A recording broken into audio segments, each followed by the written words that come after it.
How comes after these goons that you have in the media, some of you, and I said shamelessly, described as government-sponsored, and I heard the other day when my brother said there are cartels within media houses, and I assert the same. They are there, they exist. Those are the ones that describe in their editorial newsrooms that government-sponsored goons. And I know, of course, you will not run this.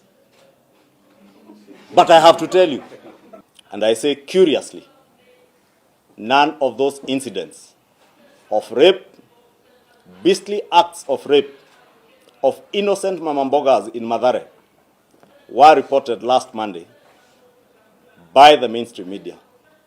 Curiously again, yesterday, a police car was torched in broad daylight in the view of media cameras. Again, curiously, the mainstream media chose not to report that as part of their news.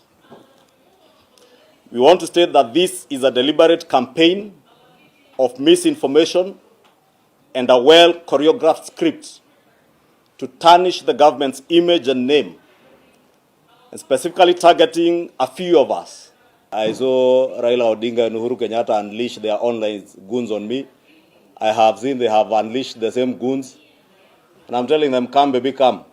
Since 2018, Uhuru unleashed his online goons on Kimani Ichungwah in 2018. He did not move me. When he was commander-in-chief, Uhuru Kenyatta threatened my life. I did not move. Not online goons, not threatening my life, not issuing veiled threats to my family.